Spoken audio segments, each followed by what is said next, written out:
Muy bien, tenemos la primera diapositiva, seminario Metodología de la Investigación Jurídica. Mi nombre es José Luis Arenas Totobanca, docente de la carrera de Derecho de la Universidad Pública de El Alto.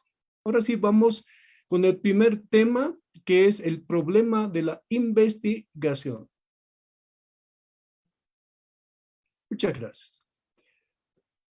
Para hablar de la investigación, ¿sí? Lo primero que debemos nosotros fijarnos, un objeto de estudio, ¿sí? La construcción científica del objeto de estudio, más conocido por nosotros, es el título, ¿sí? Ahora, ¿cómo vamos a construir, ¿sí? Objetivamente el objeto de estudio? Y esta noche todas y todos nos vamos a poner en el lugar de investigador, ¿sí? Todos somos investigadores. Muy bien. Ahora, en la realidad nos rodea pues diferentes problemáticas hoy en el día. Sí, a ver cuáles. La violencia, el maltrato, tenemos trata y tráfico, tenemos el contrabando, tenemos otras temáticas como explotación laboral, tenemos pues el maltrato infantil. Todo eso rodea al investigador. Y para empezar ya es un problema. Ahora sí ingresamos al problema. Introducción. De manera general, un problema de investigación, ¿qué es? Es una dificultad, un hecho no resuelto. Ahora, ¿qué requiere? Una solución práctica o teórica, social o individual. Eso. Hay un problema, ahora debemos dar solución. Ahora, un problema puede expresarse como preguntas o en forma declarativa. Generalmente, un problema, ¿sí?, se expresa en forma de preguntas, interrogantes, ¿sí? Interrogantes. Muy bien. Ahora, cuando hablamos de forma declarativa, este último caso suele denominarse el objeto de estudio. ¿Cuál es el objeto de estudio? O sea, ¿qué temática vamos a estudiar? Sí, ¿qué tema? Eso debemos elegir nosotros de acuerdo a qué, a que tengamos esa capacidad y también que cada uno de nosotros sabemos qué problema podemos resolver con una investigación. Muy bien, vamos a continuar. El problema de la investigación. Toda investigación empieza con el problema. Sí, claro que sí, ya tenemos el título que se conoce como construcción científica del objeto de estudio. Y luego, ¿qué viene? El problema de la investigación. En general, se afirma que el hombre es un ser que no puede vivir sin problemas. Y cuando no los tiene, los crea los problemas. Sí, ¿para qué? Para resolverlos. Pareciera que las dificultades son parte de la existencia del ser humano. Desde luego son diversas clases de problemas, ¿sí?, que a diario no salen al encuentro o nos proponemos, o puede ser curiosidad a vital necesidad. O sea, el problema. Lo que se presenta en la investigación es el problema. Muy bien, continuamos ahora. Fuentes para encontrar, dice, problemas de investigación. ¿Dónde vamos a encontrar los problemas de investigación? Las fuentes. Esas fuentes para encontrar los problemas de investigación. Vamos a enumerar los siguientes, que a continuación vamos a ver. ¿Cuáles son esas fuentes? ¿Dónde puedo encontrar, sí, el problema para nuestra investigación? Número uno, la realidad social que vivimos es la primera fuente para encontrar el problema de investigación. Los problemas de investigación se encuentran a nuestro alcance. Sí, porque a diario, ya sea por las informaciones o por lo que vemos sabemos que estamos rodeados de problemas. Y aquí dice, está a nuestro frente a nuestros sentidos. ¿Por qué? Porque escuchamos que hay problemas o vemos, sí, objetivamente nosotros. Sí. Ahora, para esto debemos observar nuestro entorno. Observar el entorno para la investigación. Eso es lo más importante a todas y todos los participantes. Observar. Lo primero es la observación. Y luego, una vez que hayamos observado, hay que registrar los sucesos llamativos, ¿sí? De nuestra cotidianidad. O sea, registrar. ¿Qué sucesos son llamativos hoy en el día? Estamos observando a nuestro entorno que hay problemas. Decía de violencia, de maltrato, de explotación. Ahora, eso hay que registrarlo. Ahora, luego hay que comparar hechos similares y importantes. ¿Cómo es? La comparación es muy importante. Luego, escuchar las expresiones de las personas que nos rodean, ¿sí? Hay que escuchar. Cuando hacemos investigación, ¿sí? Debemos trabajar siempre en coordinación con las personas y vamos a escuchar los requerimientos, las necesidades. Y luego identificar las deficiencias y las necesidades de la sociedad. A eso apunta la investigación, en identificar esas deficiencias y cuáles son las necesidades que tiene la sociedad. Y así empezamos con la investigación, viendo la realidad social, esa realidad social del derecho. Ahora, otra fuente son las investigaciones realizadas. Las investigaciones realizadas anteriormente de esa temática, pero no va a ser lo mismo. ¿Por qué? Porque va a ser muy diferente, ¿sí? Va a ser muy diferente porque la investigación que vemos puede ser que se ha realizado en años anteriores, en otros lugares, ¿sí? Y con otras características. Aquí vemos las investigaciones realizadas, a nosotros nos van a dar ¿qué? Nos van a dar pautas, ¿sí? Ahora también vamos a ver en esas investigaciones los vacíos que han dejado. Por eso resulta un ejercicio fundamental para el investigador visitar las bibliotecas. Hoy en el día es diferente, ¿sí? Y eso hemos podido experimentar en estos 1 año y medio, ¿sí? Porque ya va a ser 2 años desde el inicio, ¿sí? Del COVID, ¿sí? Que se ha generado, que ha empezado en China. Entonces, hoy en el día más estamos utilizando las bibliotecas virtuales. Pero sí, hay que estar en permanente contacto con ¿qué? Con la literatura, con la bibliografía. ¿Para qué? También para revisar las tesis realizadas. ¿Por qué ya se han realizado tesis? Pero no es la misma temática, repito, ¿sí? Ejemplo, de medio ambiente hay cantidad de tesis, pero lo que uno hace es de una característica diferente, ¿sí? Ahora, los libros publicados son también referencias, o sea que fuente bibliográfica es muy importante, muy importante. Y por eso que cuando hacemos las tesis, ¿sí? Vemos atrás la bibliografía. Entonces, otra fuente son las investigaciones realizadas. Vamos a continuar ahora con la otra fuente, adelante. Cursos, talleres, seminarios y conferencias. También es otra fuente muy importante. Sí, el asistir a cursos de esas temáticas que estamos investigando, talleres, seminarios como las de hoy, ¿sí? Y conferencias, nos van a ayudar. Nos van a ayudar a tener esa fuente, ¿sí? Para hallar el problema. Dentro de las actividades académicas, bueno, asistimos a diversos cursos, talleres, seminarios, conferencias, donde se exponen, ¿qué se exponen? Ideas, pensamientos, teorías. El contenido, ¿sí? Las preguntas de aclaración, los comentarios, las dudas, las afirmaciones, son fuente que puede animar más de una investigación.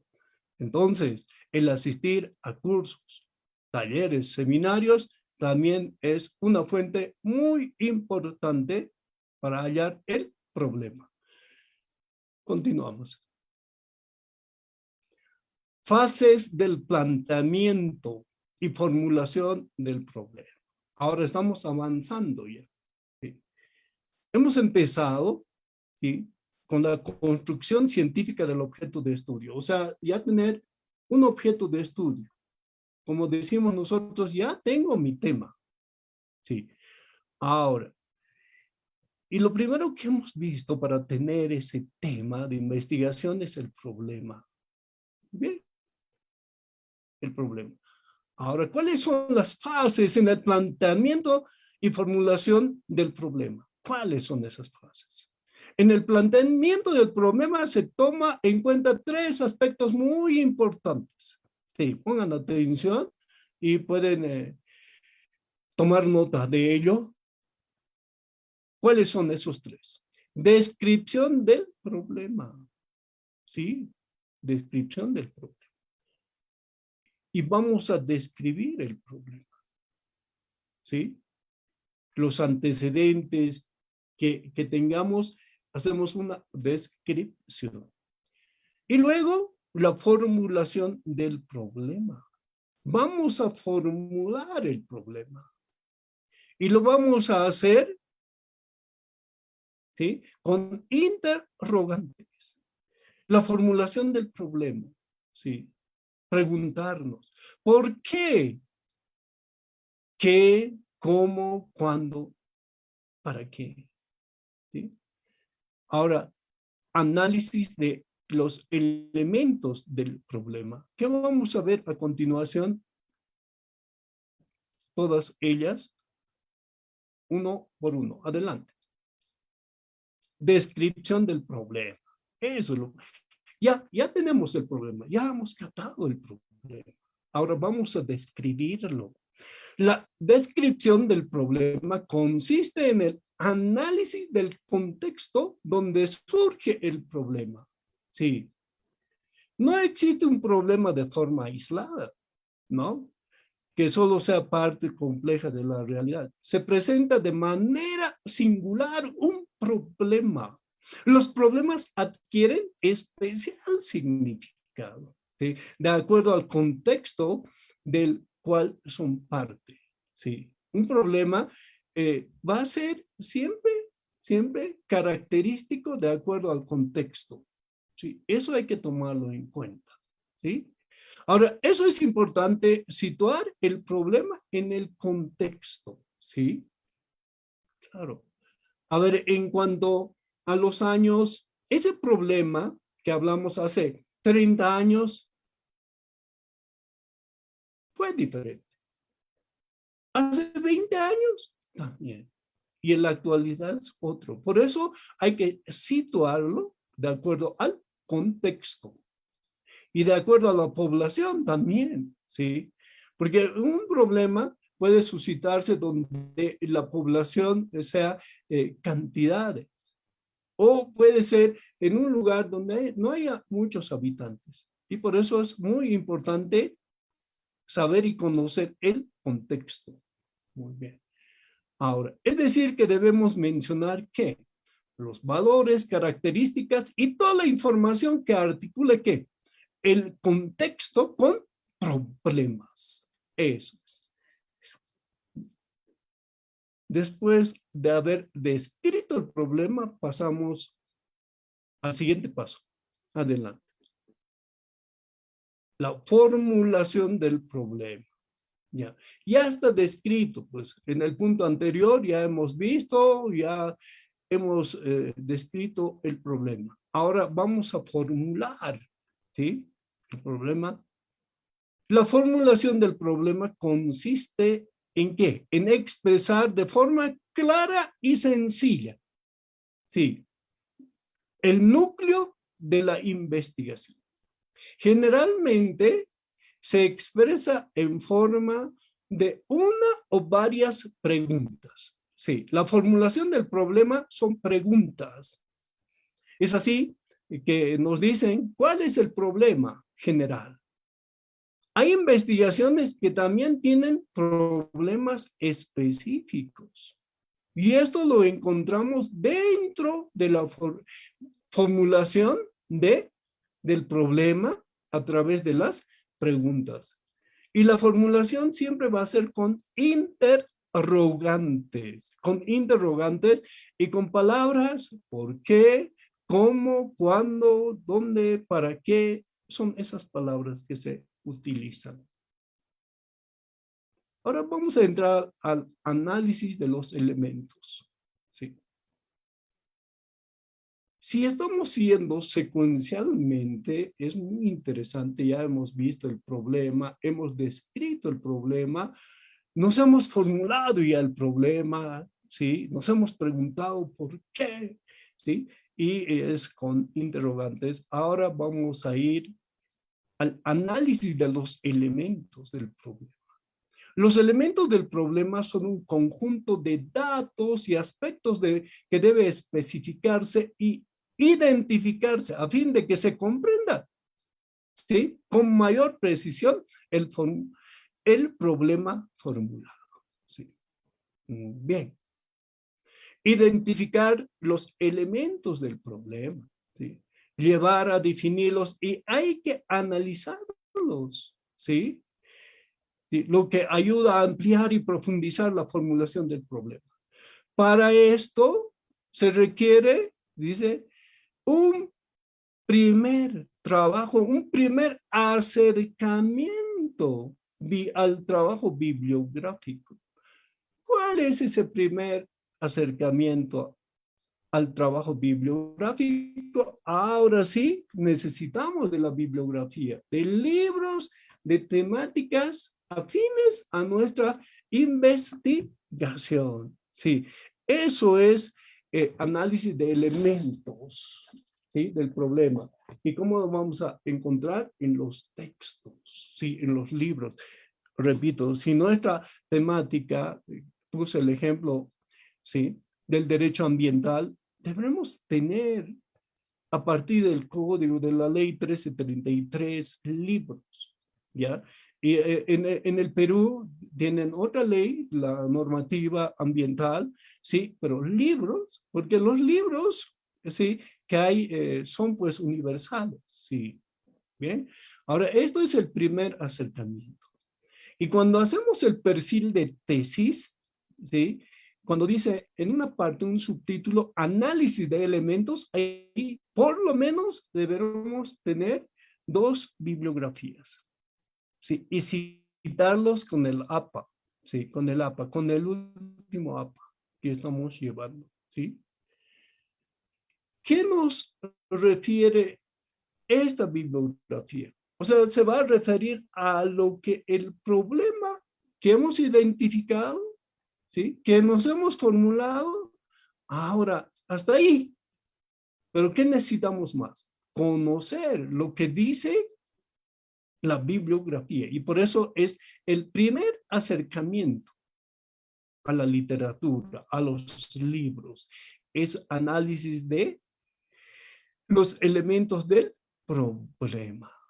Y posteriormente, esto nos llevará, y es el punto de partida para la elaboración del marco teórico. Cuando entremos al marco teórico, ya vamos a tener pues más información, abundante bibliografía. Sí, ese es el análisis de los elementos, el primer acercamiento a la bibliografía, o sea, a los libros. Ya, muy bien, ahora continuamos. Hemos visto estos aspectos muy importantes, ahora vamos a continuar y ya lo vemos en la pantalla. Ahora viene el proceso de formulación del problema de investigación. ¿Cuál es el proceso de formulación del problema de investigación? El problema de investigación. A ver, partimos. Tenemos una pregunta específica, ¿no? que hemos encontrado en el problema. Y Y esa pregunta específica va a dar inicio al trabajo investigativo, ¿sí? Esa pregunta deberá ser respondido, ¿sí? Nosotros nos hemos planteado, nosotros nos preguntamos si nosotros mismos deberemos responder cuando lleguemos ¿a dónde? A la hipótesis. Muy bien. Ahora dice, debe ser respondido como resultado de la labor de ¿qué? De la búsqueda. ¿De la búsqueda de qué? De información. Sí. Porque esto no aparece, pues, de manera espontánea, ni surge automáticamente, sino es una labor, ¿sí? Una labor consecuente de la búsqueda en hallar eso. Ya tenemos el problema. Y ahora vamos a trabajar, ¿para qué? A través de las hipótesis que nos vamos a plantear, ya vamos a tener, pues, unas preguntas, las respuestas tentativas. Ahora, el planteamiento del problema. Ahora nos planteamos el problema. Plantear un problema de investigación es expresar en forma más concreta, sencilla y posible el motivo de investigación. Sí, hay que expresar de forma concreta el planteamiento. Generalmente se recomienda que sea en forma interrogativa, o sea, preguntas. Sí, generalmente eso es lo que se recomienda. En esta etapa el investigador debe hacer numerosas preguntas. Repito, el por qué, cómo, cuándo, y al modo decir, ¿para qué? De numerosas preguntas, revisar información sobre el tema que investigando, ponderar las dificultades y también las posibilidades, porque así se conlleva en el proceso de la investigación. Ahora continuamos. Muy bien.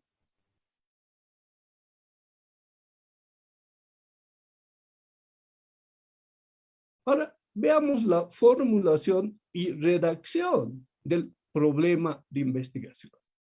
Ahora entramos a eso, ¿sí? A la formulación y redacción del problema. La formulación de un problema de investigación, ¿en qué consiste? En expresarlo en términos claros y precisos. Esta formulación debe presentar el propósito fundamental de estudio en sus dimensiones, exactamente una exposición explícita, ¿sí? Indicando por medio de ella qué información debe obtener el investigador para resolver el problema. Ese problema que ya nos hemos planteado, ahora, ¿sí? Debemos nosotros seguir y obtener, ¿sí? ¿Qué? La información, ¿para qué? Para resolver el problema. Eso va a ser, eso es en proceso. Y hemos empezado con el problema y ya nos hemos planteado y ahora estamos con la formulación y la redacción. Y ya estamos empezando con la redacción ya de dar la posible solución. Vamos a continuar ahora, ¿sí? Muy bien. Muy bien. Ahora, estamos ya finalizando esta primera parte, el problema de la investigación. ¿Cuán importante es saber y conocer el problema de investigación? El problema de la investigación, ¿sí? Requiere dedicación a la investigación. Como hemos podido ver en estos puntos que a través de la pantalla hemos podido ver y también he podido, pues, ampliarlos. Eso es en cuanto al problema de la investigación. No, es el punto número 1 y nos falta 2 puntos. Voy a dar lugar a la organización. Adelante.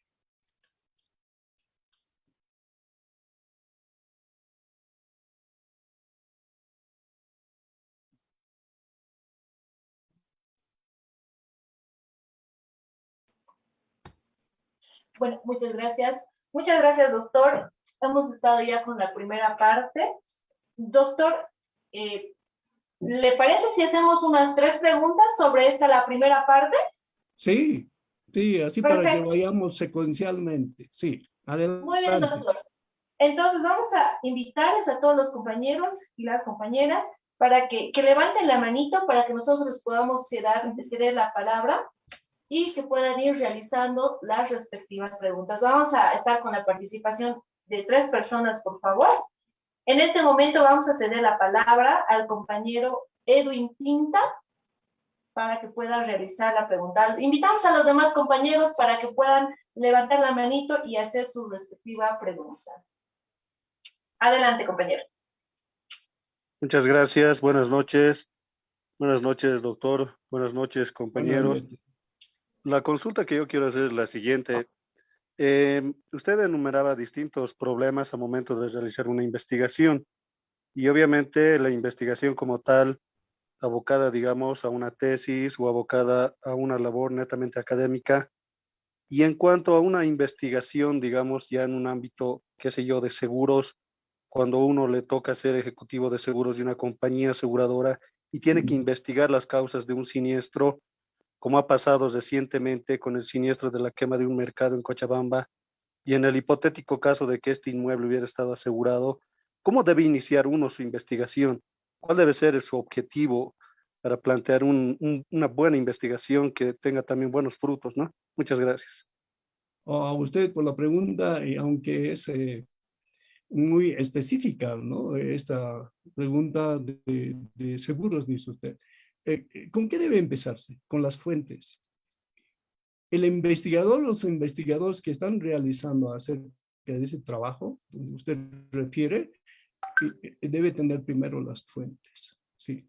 Las fuentes. Y son fuentes de información acerca de la compañía de seguros que tenga, ¿sí? Y también los suscritos, los contratos con los beneficiarios. Y posiblemente tengan otros seguros también. Entonces, primero es las fuentes. Eso es lo que le puedo responder a Edwin.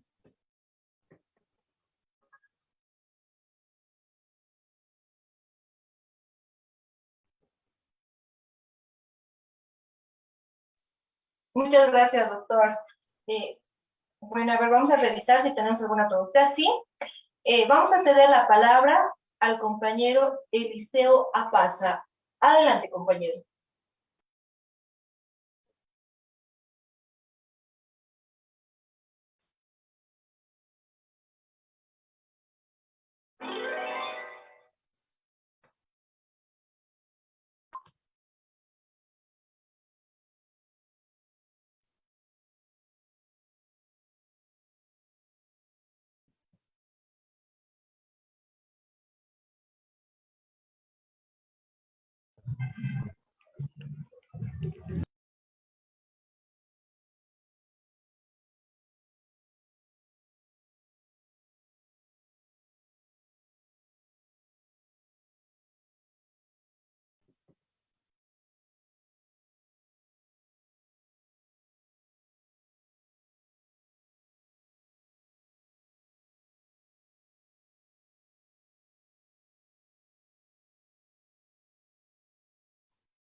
Hola. Ya. Compañero, le vamos a pedir que trate de habilitar su micrófono porque ya tiene permiso para poder realizar su pregunta. Bueno, creo que seguimos con dificultades con el compañero. Ahora sí, adelante, compañero. Hola. Hola. Lo escuchamos. Adelante. Hola. Sí, estaba en la movilidad, mil disculpas.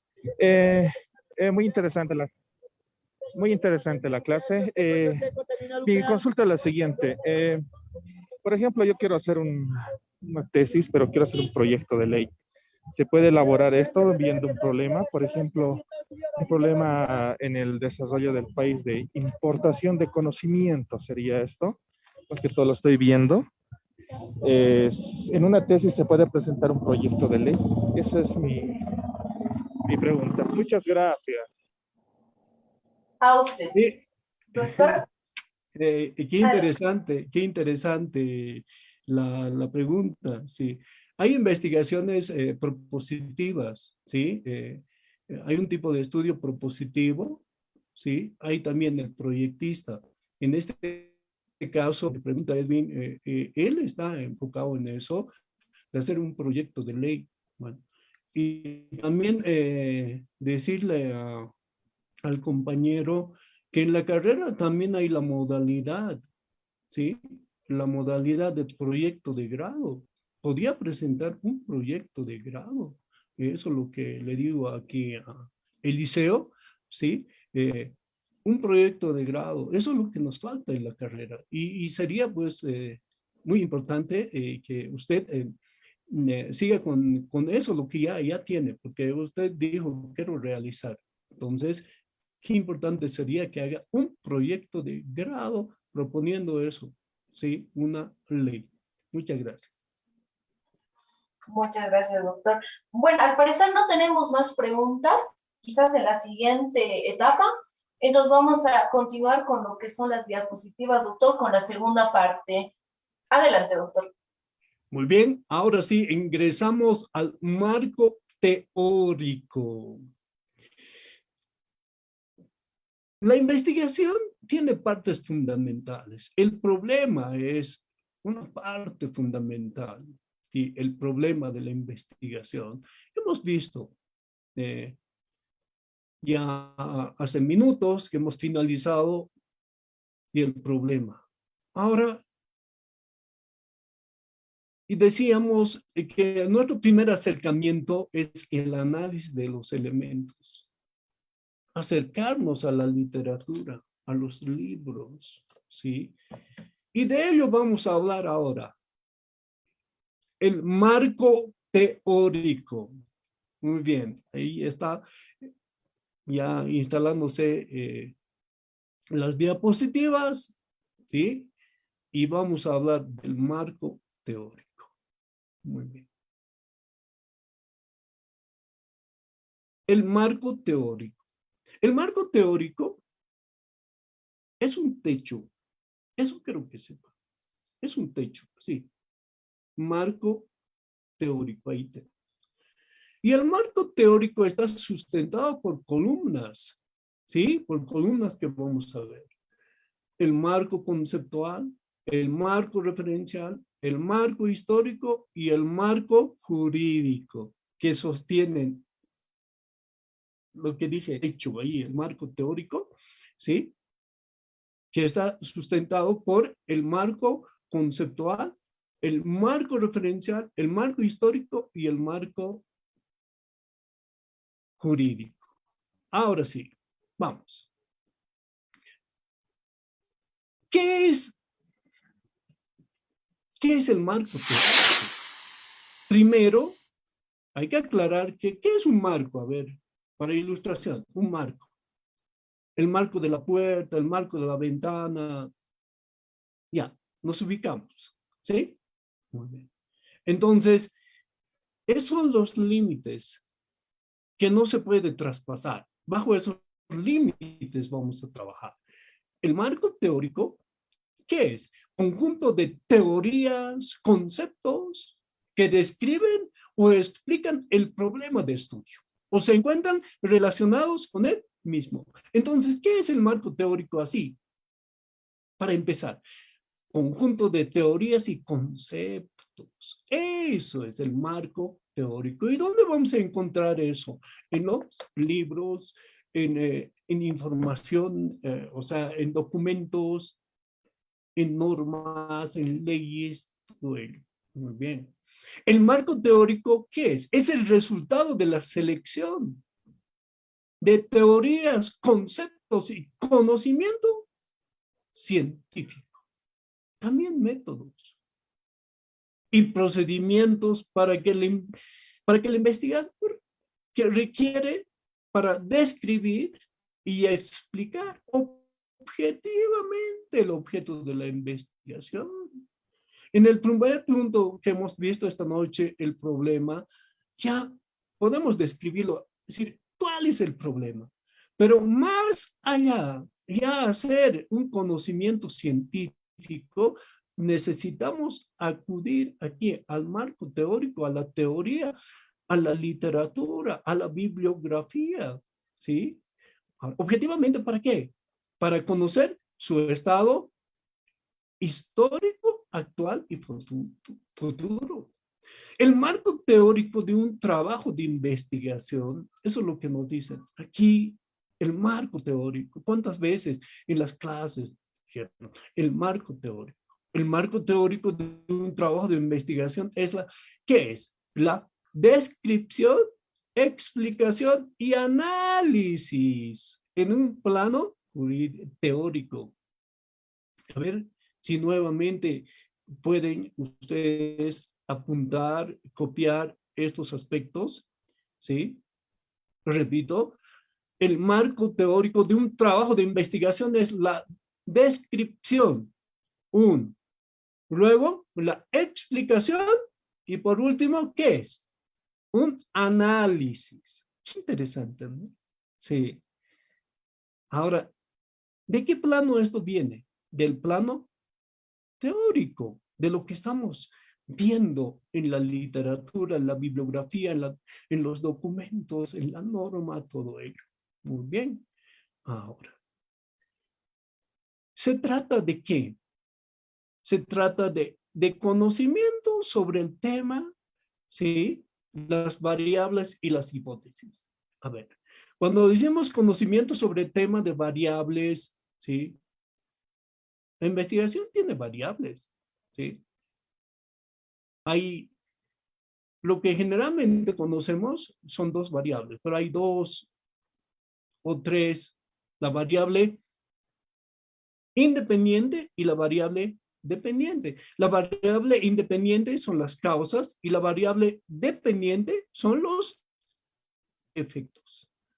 Y la hipótesis va a ser una respuesta tentativa que el marco teórico nos va a ayudar a llegar a ello. Ahora continuamos con la siguiente diapositiva.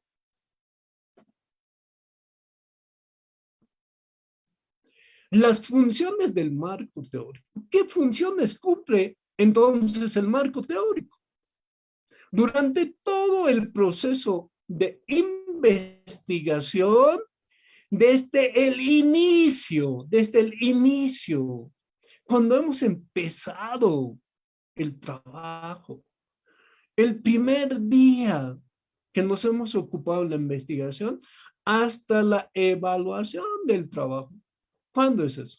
Al finalizar, hacemos una evaluación. También podemos hacer evaluación por etapas, pero al final vamos a hacer una evaluación general, ¿sí? El marco teórico cumple la función de que eso, apunten, subrayen ahí si están copiando o tienen aquí ya ustedes en la pantalla ahí. Entonces, lo más importante es resaltar que cumple funciones de ¿qué? El marco teórico. De guía, dirección, orientación o referencia. ¡Qué interesante! Sí, el marco teórico, la función de guía, de dirección, de orientación y referencia. Por eso necesitamos abundante bibliografía para realizar el marco teórico. Es decir, que no es atributo de una parte de la investigación, sino que transcurre junto a él, reorientando cada paso metodológico. Sí, cada paso metodológico. ¿Qué es un método? Los pasos a seguir. ¿Y la metodología qué es? Conjunto de métodos.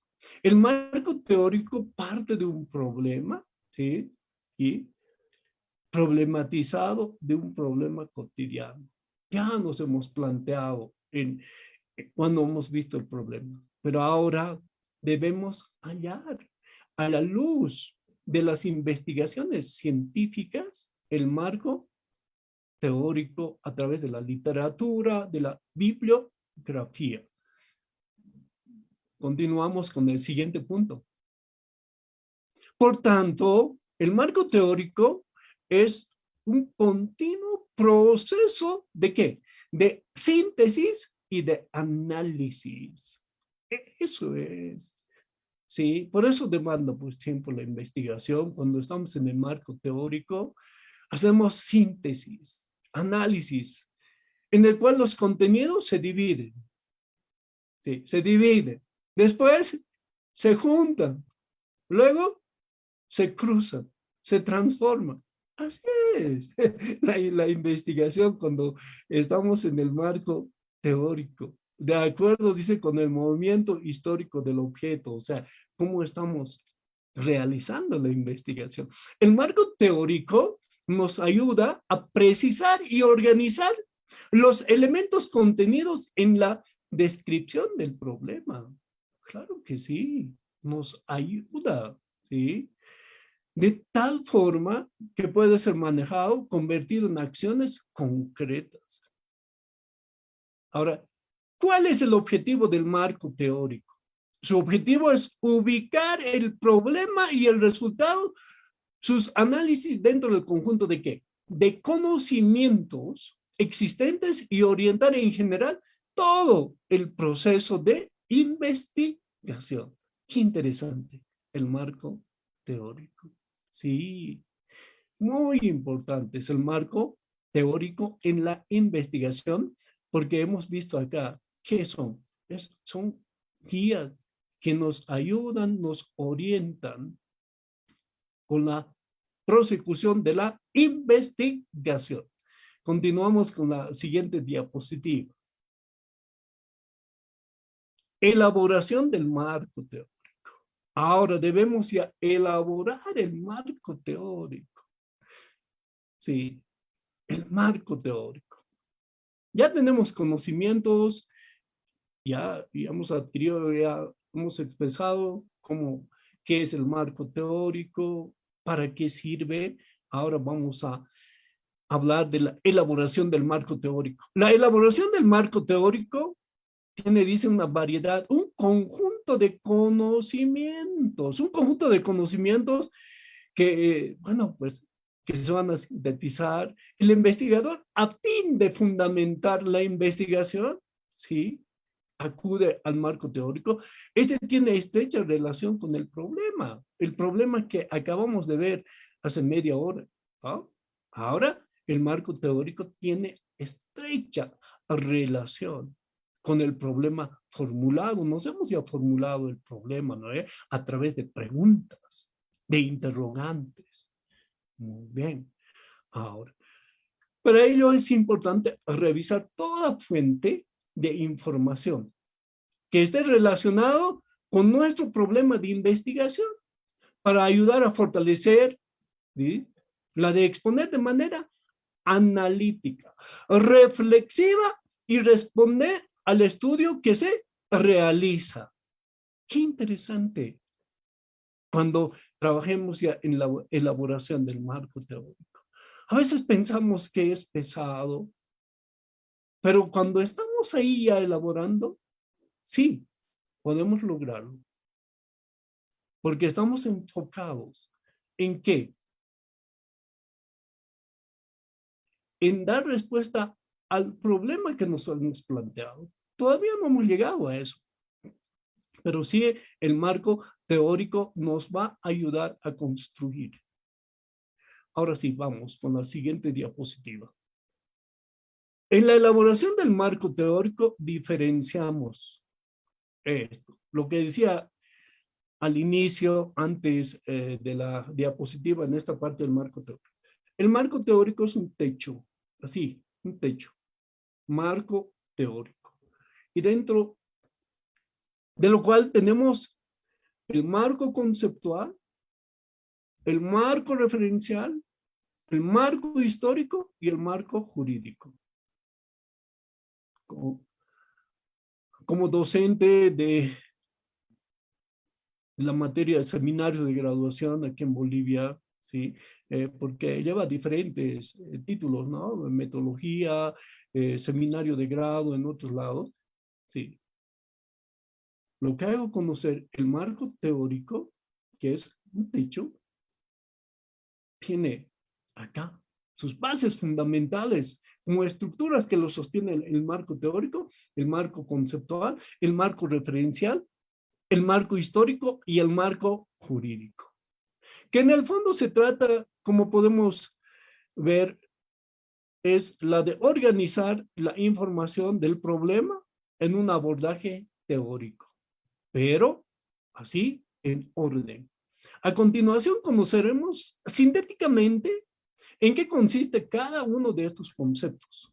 Sí. Ahora sí, vamos a ver al marco conceptual. El marco conceptual.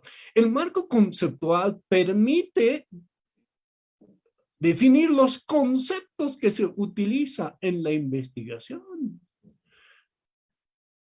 Repito esta parte. El marco conceptual permite definir los conceptos. Sabemos qué es concepto, ¿no? Conceptos que se utilizan en la investigación, dicho de manera general. Pero no se trata de elaborar un glosario de una simple definición. Debemos estar prevenidos que existen múltiples acepciones. ¿En qué? En los conceptos. En unos más que otros. Por ejemplo, el concepto de derecho. A ver. Bueno, alguien dirá, para mí no es un concepto, es una categoría. Muy bien. Sí. Cuenta, dice, con más de 50 definiciones. Derecho, sí. Pero así está, ¿sí?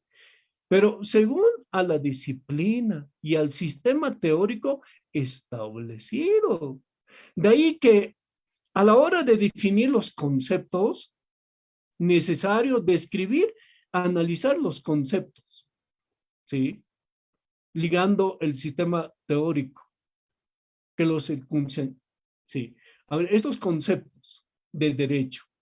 A ver, dos ejemplos, tomemos. ¿Qué dice Hans Kelsen en su teoría pura del derecho? Que el derecho no necesita de otra disciplina. Por eso, teoría pura del derecho. ¿Sí? ¿Qué decía Karl Marx sobre el derecho? ¿Qué es el derecho para Karl Marx? Un instrumento que se utiliza, dice, para oprimir a la sociedad, ¿sí? Así por eso podemos hallar, como dice aquí, más de 50 conceptos de derecho. Solamente conceptos. Ahora, si entramos a la investigación, a ver, hoy en el día más estamos enfocados con las temáticas que se presentan de violencia. Si estamos con esa investigación, el primer concepto que deberemos tener es violencia. ¿Qué dice 2, 3 autores al respecto de violencia? Sí. ¿Qué dice? Solamente de violencia. ¿Qué es violencia? Para tal autor, ¿sí? Así. Y también nos ayuda esto los diccionarios jurídicos, ¿sí? Muy bien. Ahora también hay que poner aquí atención cuando dicen no se trata de un glosario, no se trata de escribir un glosario, concepto de derecho de tal, sino lo que se refiere a nuestra investigación. Podemos tomar 2, 3, 4, ¿sí? Eso es lo que sea pues, estrictamente relacionado al tema de investigación que estamos realizando. Por eso aquí hablamos del marco conceptual. De ahí que a la hora de definir los conceptos, será necesario que describir, analizar el concepto, ligando al sistema teórico que circunda. Alguna vez uno dice, a ver, muéstrame el título de la tesis. ¿Qué conceptos ahí tiene en el título? A ver, ya me están siguiendo. Sí.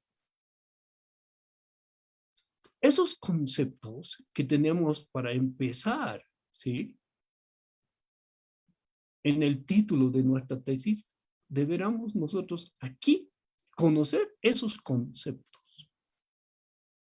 Muy bien. Por eso el marco conceptual es muy importante en la construcción de la teoría. Muy bien. Pasamos al siguiente marco. El marco referencial. El marco referencial tiene dos acepciones según los especialistas en investigación. Unos sugieren trabajar, comprender lo referencial como una interrelación directa o indirecta que tiene un problema con los otros aspectos, hechos o fenómenos. Es decir, que se trata de una ampliación de la información sobre el problema hacia los vínculos que este tiene, dice, con aspectos no tratados ni en el marco histórico ni en el marco conceptual. A ver, otra segunda acepción acerca del marco referencial que se refiere más bien a su referente empírico, el problema, es decir, la realidad que pertenece al objeto de estudio. El marco referencial acá, como dice ahí en la diapositiva, ¿sí? Es que es una ampliación de la información. El marco conceptual solo era un concepto de derecho. Nada más. Ahora, en el marco referencial sí podemos buscar ya, ejemplo, derecho informático. Ah, ya está, ¿no? Ya. ¿Y qué dicen los autores acerca del derecho informático? ¿Sí? O derecho ambiental. También podemos hablar de la violencia. Violencia como un concepto que teníamos. Ahora, violencia intrafamiliar. Ya no es concepto, sino ya es un término. El concepto maltrato. Pero si decimos maltrato infantil, ya estamos con un término. Así, maltrato infantil. ¿Y qué dicen los autores al respecto? ¿Qué autores hablan de esa temática? Yo sé que se comprende esto. Ese es el marco referencial. Volviendo a la ilustración, ¿sí? Cuando el trabajo se hace con el título de la tesis, a ver, muéstrame su título de la tesis, su temática. Y ahí está, ¿no? El título. Ahí tenemos conceptos, términos. Eso lo debemos nosotros trabajar en el marco teórico, en este caso, en el marco referencial. Ahora vamos a pasar al marco histórico. Marco histórico. Expresa el proceso de construcción de un objeto de estudio. ¿Sí? Un objeto de estudio, ¿qué? Una investigación que estamos realizando. ¿Sí? Desde su origen y desarrollo. Aplicado a la investigación, el construir el marco histórico quiere decir recoger estudios anteriores que ofrezcan algún aporte relacionado, dice, con el problema de investigación. También se denomina recopilación de los antecedentes, ¿no? Al marco histórico. ¿Sí? Porque justamente se recogen los resultados anteriores de investigaciones. En este ejercicio no se puede despreciarse ningún material, por muy pequeño que parezca o que sea, es decir, que debe considerarse, no, nos va a servir, ¿no? Nos va a servir esto, las monografías, artículos de revistas, ensayos, o las noticias a través de los periódicos, que es la hemeroteca. Como dice, la información documental. ¿Sí? Ahora, en el marco histórico, ¿sí? Cuando dice desde su origen, a ver, hablemos de derecho civil, bueno, conocer de la usucapión. La usucapión, ¿desde dónde viene? Desde el derecho romano. Sí, desde el derecho romano.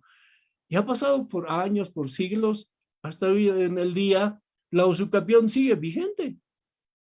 Sí. Ahora, tenemos el objeto, de estudio, o sea, la investigación que estamos realizando, debemos remontarnos desde la antigüedad. Sí.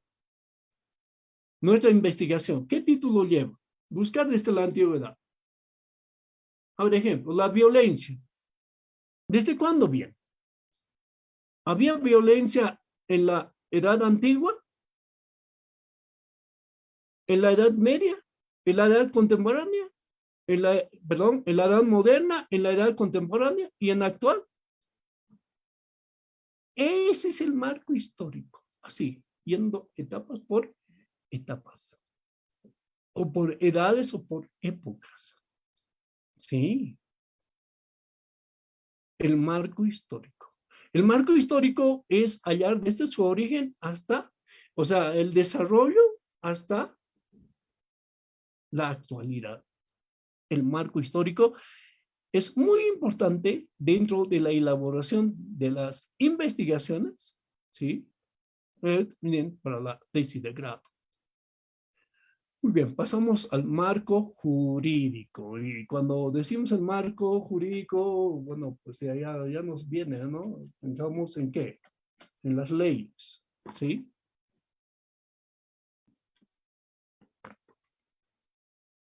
Muy bien. El marco jurídico encuadra el problema dentro de la normatividad. Debe estar con las disposiciones legales, ¿sí? De acuerdo al tema de la investigación. Sí, nada más hasta ahí. Encuadra el problema dentro de la normatividad. En el marco teórico hemos buscado, pues, ahí, ¿no? Para conocer el problema en los escritos, en los libros, en la literatura, en la bibliografía. Pero cuando vamos al marco jurídico, ¿a dónde vamos a acudir? A las normas, ¿sí? A las normas. Lo primero que tenemos es la Constitución, ¿sí? La Constitución, aquí en Bolivia, la Constitución Política del Estado. Sí, en otros países también, en Perú tiene la Constitución. ¿Sí? Por eso dice, encuadra el problema dentro, bueno, el atentar contra el derecho a la vida. Y en la Constitución está el derecho a la vida. Desde ahí partimos. O en familia, igualmente. ¿Sí? Entonces, el marco jurídico encuadra el problema dentro de la normatividad, dentro de la norma. Y por ello que vamos a empezar trabajando con el marco jurídico, empezando por la Constitución. Hay investigaciones también relativos a derechos humanos y con eso será pues con tratados y convenios internacionales. Sí. Y también acá con la legislación comparada. Sí. Así vamos a tener una estructura sólida dentro del trabajo del marco jurídico. Acá son unas cuantas líneas nada más que dice el marco jurídico, pero es profundo. Encuadra el problema dentro de la normatividad. Debe estar con las disposiciones legales de acuerdo al tema de investigación. Muy bien. Muy bien, pasamos. Fin del capítulo 2. El marco teórico. Es interesante saber y conocer el marco teórico. Muchas gracias. Ahora paso a la organización. Adelante. Ya, doctor, entonces, compañeros, les invitamos a que puedan levantar la manita, por favor. Ya tenemos uno, doctor, el compañero César Ramos.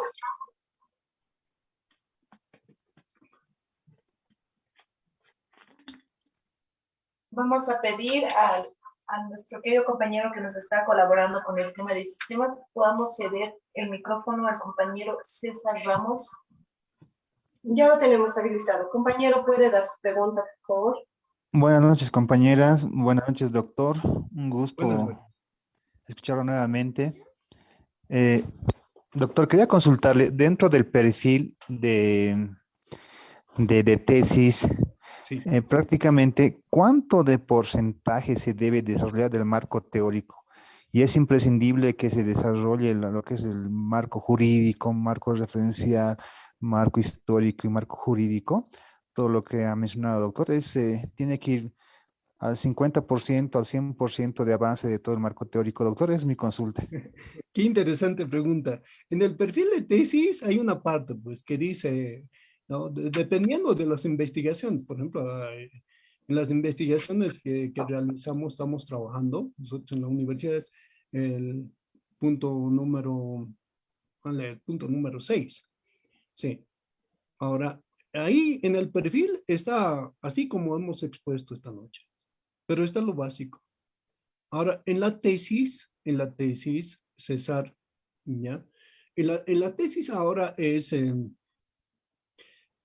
la estructura de la tesis, ahora las tesis ya son por marcos, sí, por marcos, sí. El, eh, el capítulo 1 primero, sí, capítulo 1, es el marco metodológico. En el marco metodológico está prácticamente el perfil, sí, el marco metodológico. Sí. Ahora, el capítulo segundo o el capítulo 2 es el marco histórico. Eso ya es ampliado profundo ya de la temática que estamos estudiando. Porque en el perfil era una parte, ¿sí? Pero aquí ya es todo un capítulo. El capítulo 2, el marco histórico, ¿sí? Y continuando con la tesis, el capítulo 3 es el marco teórico, ¿sí? Ampliado, porque el perfil de tesis para todos y todos ustedes, ¿cuántas páginas es? 20 a 25, pero la tesis ya estábamos por los 100, pasamos 100 páginas y por eso que el tercer capítulo de la tesis es teórico, el marco teórico. Sí. Y cuando hablamos de porcentajes, prácticamente en la tesis, tanto el marco teórico ocupa una parte fundamental. Sí. Así no en porcentaje, decir 50%, pero ocupa una parte. Después, para continuar, para completar esto de la tesis, ¿qué marcos más tiene? Después del marco teórico viene el marco jurídico, porque deberá ser ampliado, porque en el perfil de tesis tenemos 2 páginas del marco jurídico, pero en la tesis serán más, porque es todo un capítulo el marco jurídico. Y continuando con la tesis, el capítulo quinto, ¿sí? El capítulo quinto es el marco práctico. ¿Qué es el marco práctico? Es el trabajo de campo. ¿Sí? Donde tenemos ahí los resultados, ¿no? ¿Sí? Las varas, las barras, las tortas y todo eso, que es fruto del trabajo investigativo, que lo hemos realizado a través de las encuestas, entrevistas, grupos focales, ¿ya? Esto dice, pero no siempre todos van a tener, sí, bueno, dependiendo si es una investigación cualitativa o cuantitativa, pero en lo más, hoy en el día ya son trabajos tesis cual y cuantitativo. Después estamos en el quinto capítulo, el sexto capítulo, ¿qué es? El marco propositivo, la propuesta, ¿sí? Y luego tenemos las conclusiones, las recomendaciones. Bueno, eso ha sido amplio. Respondiendo aquí a César y también ustedes que están con toda atención siguiendo, el marco teórico ocupa una parte en la investigación. Muchísimas gracias. Muchas gracias, doctor, por las aclaraciones al compañero César. Y por favor, otro compañero que quiera hacer una pregunta.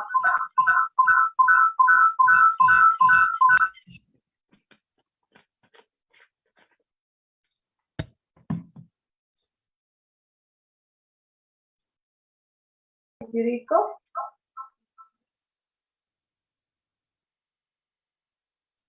Le cedemos la palabra, por favor, a la compañera Melissa Titirico.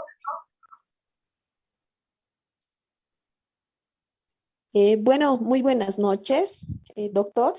Buenas noches. Agradecerle por la explicación. La verdad es que me ha abierto muchas ideas que tenía en blanco. Doctor, una consulta.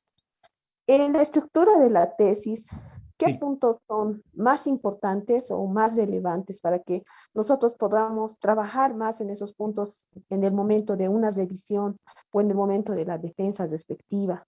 Muchas gracias, doctor. Muchas gracias a usted por la pregunta.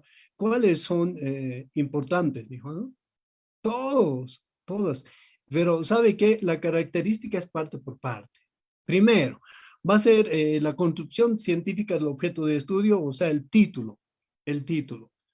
Va a ser importante y es importante y va a ser eso hasta el final, hasta la defensa, hasta cuando su trabajo ya esté en la biblioteca y a producción intelectual. Y luego cuando llegue al problema, es muy importante el problema. Hemos visto, sí, el problema. Después ya pasará al marco teórico, importante. Y pasará a al trabajo de campo, que es el marco práctico, es importante. Ahora, cuando dice usted cuál es la parte fundamental, la parte fundamental de una tesis, ¿sí? Está toda la estructura. Porque en sí, el día de la defensa deberá sustentar esa tesis que usted ha realizado. Y repito, todas son importantes. Es como una cadena, así la tesis. Eso es lo que le puedo decir a la compañera que ha preguntado. Muchas gracias.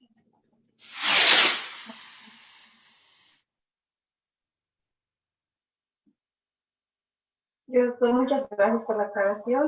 Ahora le vamos a ceder la palabra a la compañera Gladys Chandy.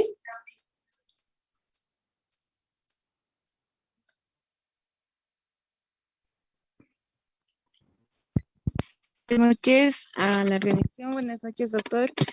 Disculpe, Buenas noches. En el marco histórico, ¿se puede tener contradicciones? Supongamos un ejemplo, José Nicolás Maquiavelo con su perspectiva hacia la política y cómo se debe actuar, y que en todo caso que él justifica los medios comparándolo, supongamos, con Carlos Marx, defendiendo a la sociedad y el socialismo. O sea, dentro de la tesis, las contradicciones del socialismo, o solo deberíamos enfocarnos en uno y ya no tomar en cuenta algo que una refutación a nuestro argumento. Esa sería mi cosa. Gladys, no logré copiar todo porque hay interferencia. Si podría volver a repetir.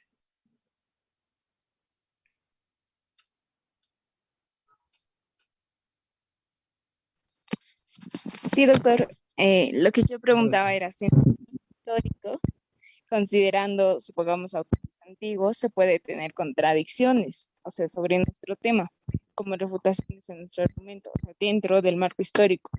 Ajá. O deberíamos enfocarnos solo en lo que estamos argumentando y no refutarlo. Pues, digamos, si compararíamos lo que dice Carlos Marx sobre, digamos, el socialismo y todo eso, con lo que dijo Nicolás Maquiavelo, ¿no? ¿Ya? Es una, si se puede, eso es sentido. Sí. Eso se puede hacer, Gladys, en el tipo de estudio comparativo, analógico y comparativo se llama. En ese tipo de estudio sí se puede hacer esa comparación que usted cita a esos autores, ¿sí? Dentro de la investigación, analógico y comparativo, comparar. No solamente autores, sino sistemas, podemos comparar en las sociedades y todo ello. Pero en otro tipo de investigación es muy diferente, ¿no? Ya no hay esa comparación. Eso es lo que le puedo responder Muchísimas gracias. Muchas gracias, doctor. Entonces pasaremos al otro capítulo.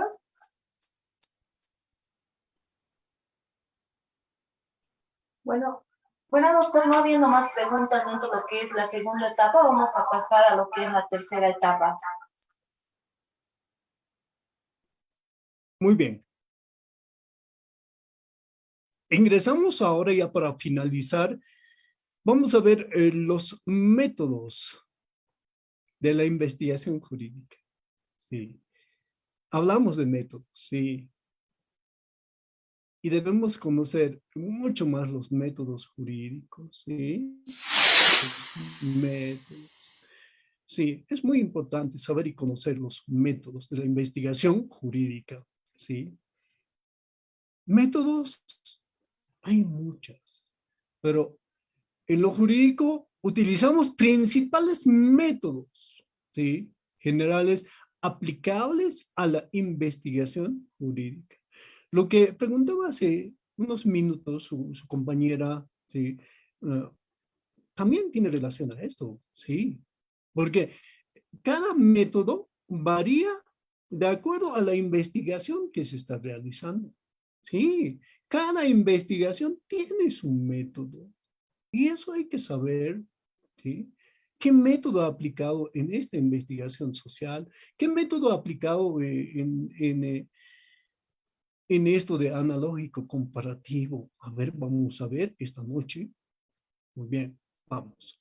La investigación por sí sola es insuficiente, por sí sola, para poder lograr y obtener conocimiento de tipo científico.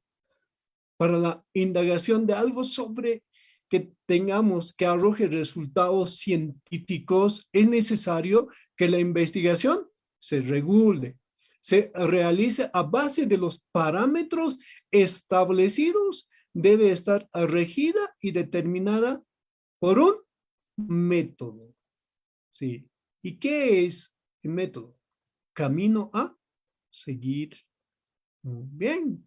Ahora, eso debe tener la investigación. Un método o métodos aplicables a la investigación. Vamos a pasar a la siguiente diapositiva.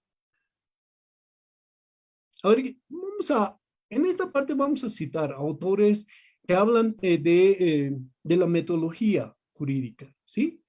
Este autor, Miguel Villoro Toranzo, en su obra Metodología del Trabajo Jurídico, Técnicas del Seminario de Derecho, así está intitulado la obra, dice, el método no es otra cosa sino que el modo determinado de antemano de hacer, dice, con orden ciertas acciones, de tal suerte que sean, dice, más aptas para el fin que se pretende. Así escribe este autor, refiriéndose al método. Veamos ahora a otro escritor. Al respecto, Luis Ponce de León Armeta, en su obra Metodología Jurídica, puntualiza: el derecho como ciencia utiliza diversos métodos, entre los cuales están los siguientes. Ahora vamos a ver esos métodos. ¿Qué dice este autor? Pasemos a la siguiente diapositiva. El método intuitivo. Método intuitivo. Sí, vamos a ver 10 métodos esta noche. ¿Ya? Los principales métodos. Sí. Refiriéndose a este método, el autor que acabamos de citar dice: es un método directo en el cual el sujeto que conoce aprende o captura directamente el objeto que conoce. Consiste básicamente, dice, en él, dice, en ir, dice, único al espíritu, de pronto, dice, espontáneamente se lanza con una visión, dice, allí, una visión de alma. O sea, es un método, el intuitivo es un método directo. Este tipo de método tiene como base la llamada intuición, que en el ámbito de las llamadas ciencias cognitivas no es otra cosa, sino el conocimiento cuya construcción y formulación es que va directamente al objeto de estudio. O sea, es un método directo, sí, directo. Cuando citemos el siguiente método, vamos a ver lo contrario, ¿sí? Antes que pasemos al siguiente método. El método intuitivo es un método directo. Muy bien. Vamos al siguiente método. Método discursivo. Consiste en lo opuesto al método intuitivo. ¿Por qué? Porque el método discursivo trata de un método de naturaleza indirecta, que en lugar de ir directamente al objeto, sino lo hace indirectamente. Y el método indirecto, en lugar de ir directamente al objeto, lo considera, sí, lo contempla desde múltiples puntos de vista, abrazándolo cada vez más hasta llegar, hasta conseguirlo. O sea, este método es indirecto, que va así, acercándose poco a poco al objeto de estudio. Sí. Y es muy comprensible conocer estos dos métodos. Primero, el método que hemos visto, intuitivo, es un método directo. Ahora, este método discursivo es indirecto, que va, dice, poco a poco abrazando hasta llegar al objeto de estudio. Muy bien. Ahora, veamos el siguiente método.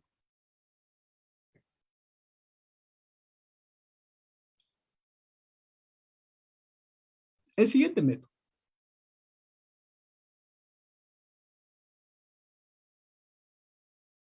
El método sistemático.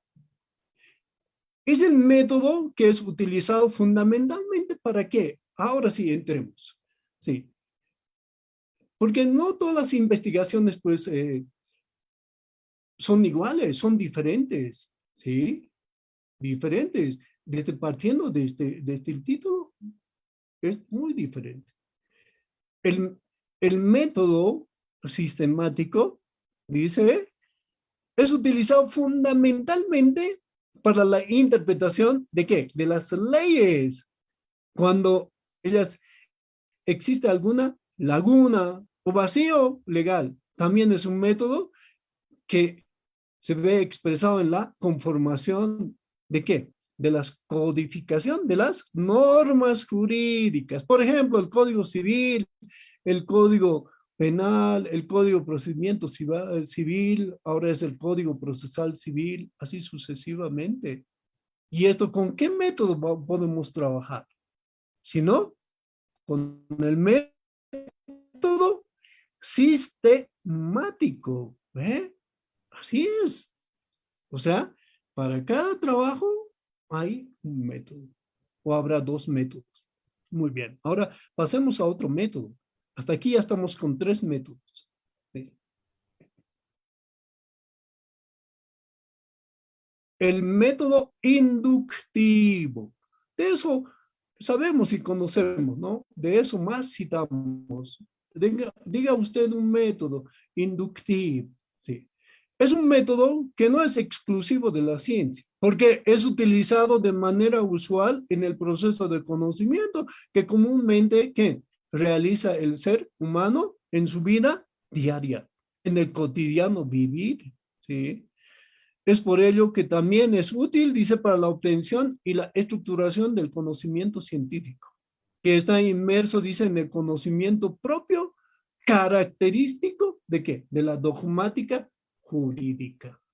En el campo del derecho, a ver, ¿qué nos dice? Se utiliza usualmente en la aplicación cuando se realiza, dice, la presentación de análisis de asuntos jurídicos, de procesos.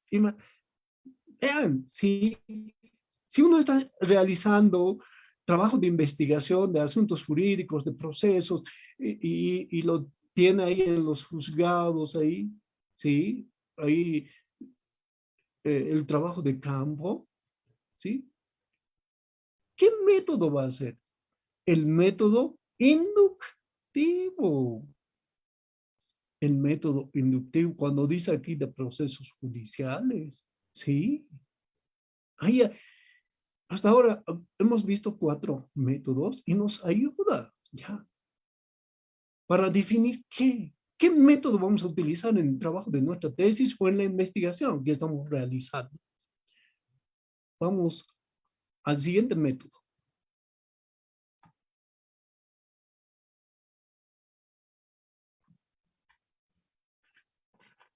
El siguiente método.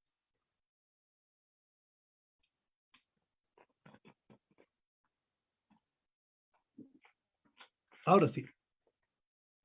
El método deductivo. También hablamos de eso, ¿no? Nos hablan el método deductivo. A ver, conozcamos más. Lo primero que habría que hacer en relación a este tipo de método, utilizando en la investigación el derecho, es responder a la pregunta, ¿qué es? ¿Qué es la deducción? Y por ella, ¿qué se entiende? Es una aplicación plenamente racional, una aplicación intelectiva, ¿sí? Con total voluntad ante los elementos inductivos que han reunido, dice, para deducir algo. De esto se infiere que el método deductivo parte de aquellos conocimientos generales, ¿sí? Que sirven y aplican para derivar en aquellas conclusiones particulares, de lo general a lo particular. Eso es lo que sabemos, ¿no? De lo general a lo particular. En el campo del derecho, qué interesante. A ver, ¿en qué se aplica? En el campo del derecho se emplea en la aplicación de las normas generales, ¿sí? De las normas generales. Aquí en Bolivia, también en Perú, la Constitución es una norma general, ¿sí? Muy bien, ¿sí? De aplicación de las normas jurídicas generales a específicas. Por ejemplo, llegaremos a familia, sí, eso es el método deductivo. Muy bien. Ahora pasemos al siguiente método.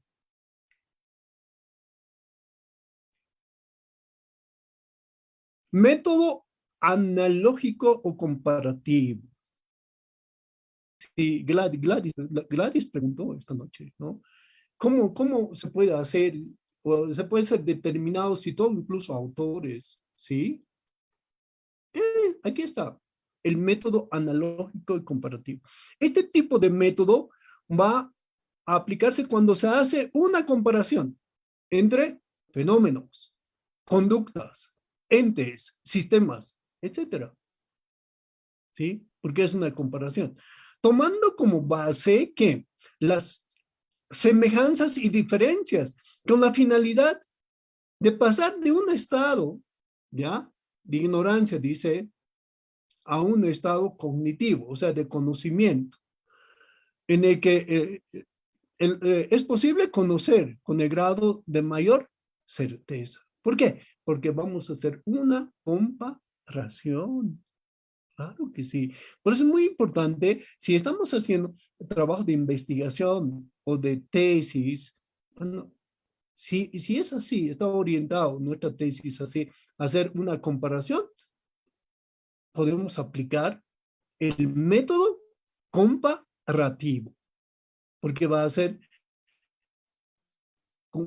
una comparación. ¿Sí? Muy bien.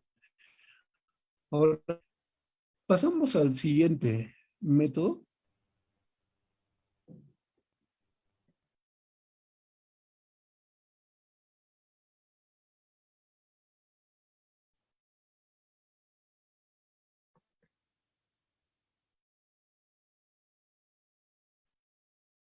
Método histórico.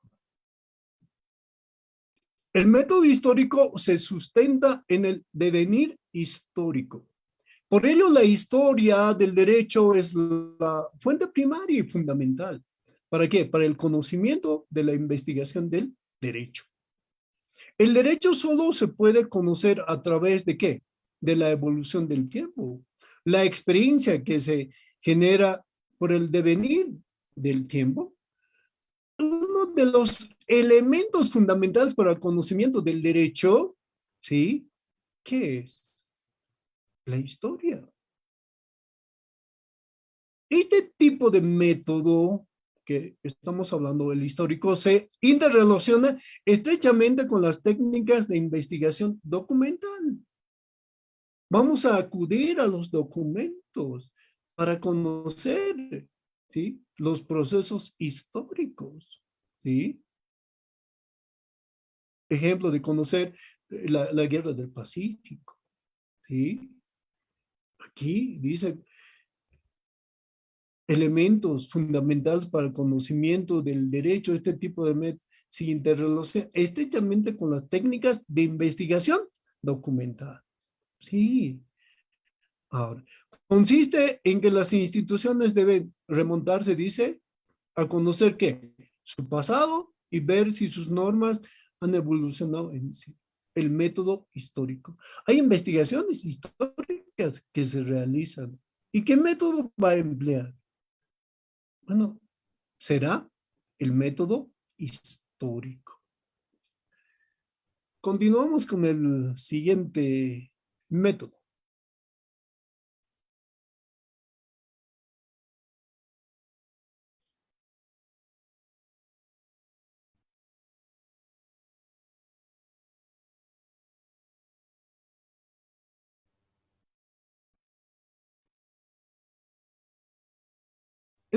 Estamos viendo los métodos que son aplicables a la investigación. ¿Sí? Ahora continuamos con el método dialéctico. Tiene como principal directriz y línea central a la llamada confrontación de conocimientos e ideas. Su estructura funcional está dividida en 3 momentos. El método dialéctico. El primero lo representa la exposición, dice, de una teoría, de una primera idea. Enseguida aparece, dice, una contraria a la primigenia. A esta le da el momento de ¿qué? De la antítesis y de la interacción, de enfrentamiento entre estos dos conocimientos, deriva ¿qué? La conclusión, a la que se da el nombre de ¿qué? De síntesis. Consiste en la confrontación permanente entre la norma jurídica positiva, tesis, con la realidad, que es la antítesis. Bueno, en el derecho, en el trabajo, en la función social del derecho, hacemos trabajos de investigación. ¿En dónde? En la sociedad. Ahí vemos la realidad. Ahora, y nosotros que estudiamos derecho, ahí estamos con la norma jurídica. ¿Qué dice la norma al respecto? ¿Sí? Ahora, por ejemplo, de esto, puede ser la cual dice, la cual resulta un derecho civil, un derecho civil. Hoy en el día, hablando, el derecho civil está inmerso en todo, ¿sí? Hablamos en las facultades, en las carreras, se habla en los juzgados, pero en el diario vivir, a ver, derecho civil, personas. ¿En dónde están las personas? En la sociedad. Derechos reales. ¿Quiénes lo tienen? Las personas. Obligaciones, contratos. ¿Quiénes los celebran? Los que vivimos en sociedad. Y al final, sucesiones, ¿de qué trata? De la muerte. Y de que esto va a dejar que las sucesiones del acervo hereditario, todo eso. Así es. O sea, el derecho está inmerso de eso. Sí, claro que sí tenemos las normas. Claro. en el Código Procesal Civil. ¿Sí? Pero, ¿dónde? ¿Dónde está? En la sociedad. Muy bien. Pasamos a otro método.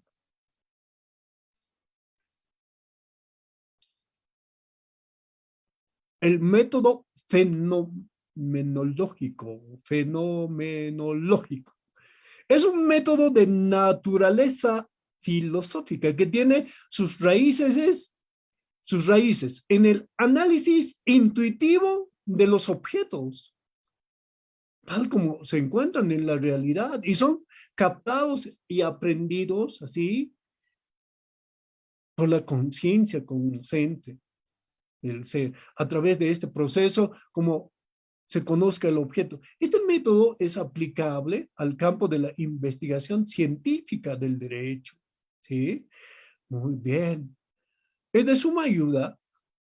¿Sí? ¿Para qué? Para obtener y generar conocimiento científico jurídico, ya que en su aplicación se eliminan los elementos subjetivos del observador, del fenómeno, y omitir ¿qué? Opinión personal alguna. Describe, dice, las cosas tal como han pasado. Un fenómeno. Por eso, el método fenomenológico.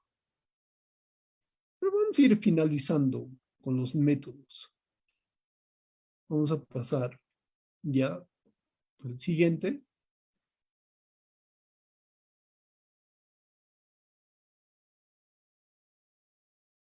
Es el último método, de los principales métodos. Que pueden en esta noche decir, hay otros métodos. Sí. Pero entre los principales métodos jurídicos, hemos visto y vamos a concluir con esto. El método exegético. Sí. Eso se habla hoy en las facultades de Derecho también, en las carreras. El método exegético, ¿qué es? Es un método de interpretación que se utiliza en el estudio de ¿qué? De los textos legales. Y se centra, dice, en la forma en que fue redactada la ley, ¿no? Bajo la regulación, por una parte del legislador, porque ahí se ha proyectado en el legislativo. Claro. Y ahí también se ha sancionado y lo ha promulgado el Ejecutivo. Se estudia mediante el análisis de las reglas gramaticales y de lenguaje. ¿Qué? El método exegético. ¿Sí? Que es estudio de los textos legales. Que se centra, pues, en la forma en que fue redactado la ley o la regulación, repito, del legislador. En el legislativo se ha sancionado la norma. Muy bien. Se estudia mediante análisis de las reglas gramaticales del lenguaje. Muy bien, con ello, pues finalizo la presentación. Esta noche la tercera parte. Muchísimas gracias por la atención. Adelante la organización.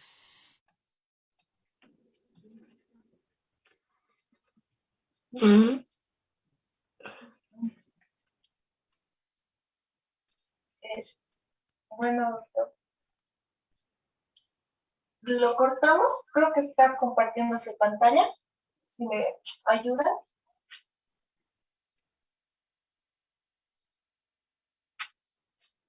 Bueno, vamos a continuar mientras arreglamos esos problemas técnicos que tenemos.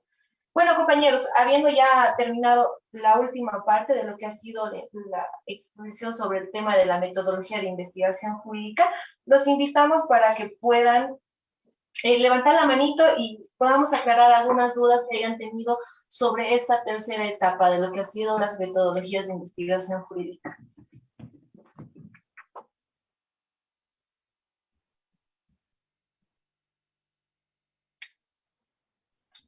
Bueno, al parecer no tenemos preguntas, doctor. Todo habría quedado claro. Bueno, doctor, en principio, ¿no? Agradecerle por esta exposición magistral que usted siempre nos está brindando. en diferentes temas y en diferentes áreas. Es un gusto y es un honor para nosotros y nosotras poder estar contando con la presencia suya. Comentarle que tiene admiradoras. Hemos estado transmitiendo a través de lo que ha sido el Facebook Live.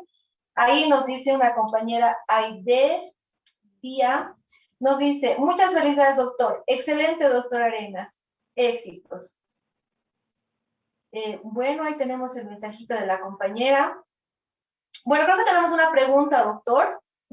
Vamos a volver. Vamos a ceder quizá la palabra al compañero Stevens Cayo. Por favor, le cedemos la palabra al compañero Stevens Cayo.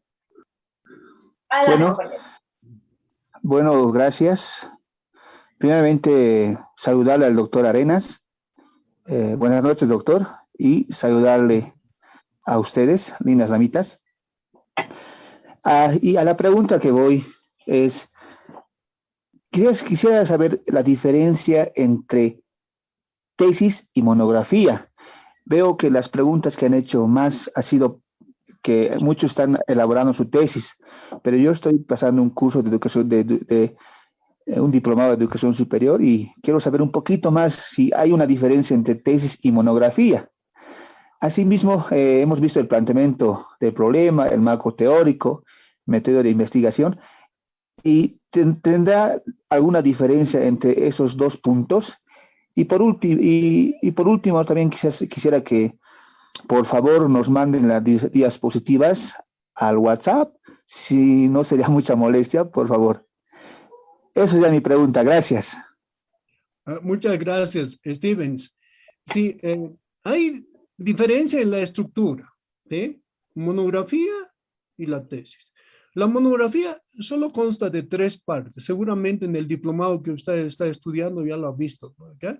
La introducción, el desarrollo y la conclusión. Sí.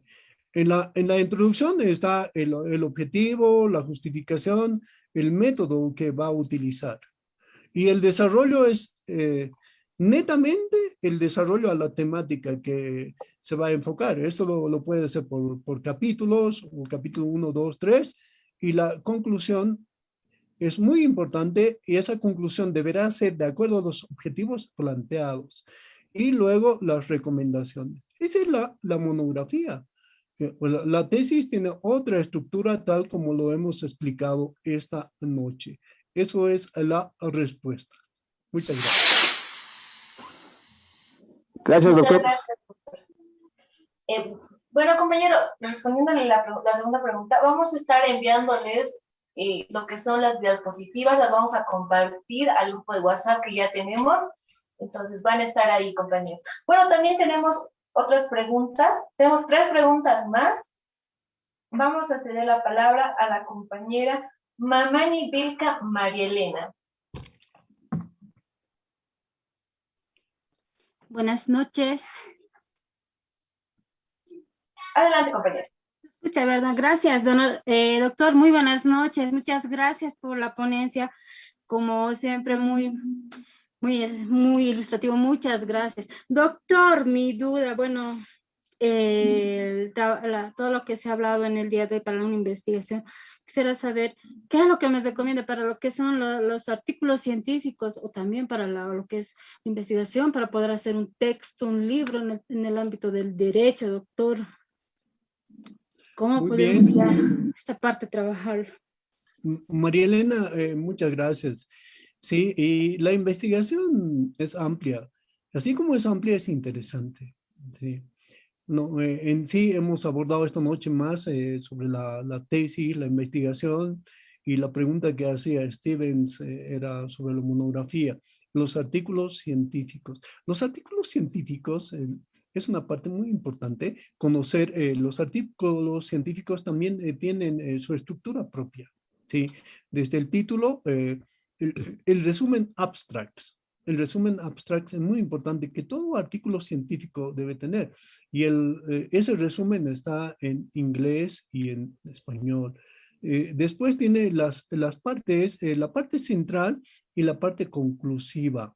el artículo científico. El artículo científico ya es una producción intelectual y se puede publicar hoy en el día. Hay revistas, por ejemplo, en la universidad, ahí la Dirección de Investigación publica la revista que tiene por nombre INCU. Las carreras, por ejemplo, en sociología, Kananchawi, recientemente en ciencias políticas estuve aquí en la Universidad Pública del Alto, también tienen una revista. Y en derecho, y Dios mediante, vamos a tener ya el siguiente paso. Estamos ahora con la feria científica, sí lo voy a particularizar esto, y ya estaremos también con una convocatoria para los artículos científicos. Eso es lo que le puedo responder a María Elena. Muchas gracias. Muchas gracias, doctor, por aclarar, ¿no? Y también sí invitarles a todos a que puedan inscribirse a lo que es la Feria Científica de la carrera de Derecho. También en el grupo de WhatsApp les vamos a estar rebotando lo que es la convocatoria para que todos y todas puedan inscribirse. Bueno, vamos a pasar a la última pregunta. Vamos a ceder la palabra al compañero Ubaldo Quispe Ali. Gracias. Gracias, compañeros. También agradecer al doctor Arenas por la ponencia muy interesante, ¿no?, de la metodología de la investigación jurídica. Solamente hacerle una pregunta puntual al doctor. En lo que es el área jurídica de derecho, doctor, ¿cuál es la metodología que más se puede recomendar? Porque nuestra área, digamos, es relacionada al área social, ¿no?, de investigación. Entonces, esa pregunta quisiera, doctor, si me podría disipar, ¿no?, esa duda, doctor. Muchas gracias. Muy bien, Ubaldo. Los principales métodos que hemos visto anoche sí se aplican de acuerdo a la investigación. Por ejemplo, si es jurídico social, y que hoy en el día más estamos hablando, va a ser pues un método jurídico social. Sí, ahora hemos visto también los otros fenómenos por el comparativo cuando hacemos comparaciones, ¿no?, de sociedades, y también el histórico. O sea, cada método va a cada investigación. No es uno solo exclusivo, sino por eso hemos hablado esta noche de 10 métodos. Esos son principales, puede haber otros métodos también. El método tiene que adecuarse al tema. Y eso es lo que decía un autor esta noche, lo que hemos dado lectura. Eso es lo que le puedo decir, Ubaldo, y vaya pues interiorizando más con los métodos. Y aquí las organizadoras dijeron que les van a enviar el material, y también pueden buscar libros de eh, metodología jurídica. Ahí están también los métodos. Eso es lo que le puedo decir al respecto, Ubaldo.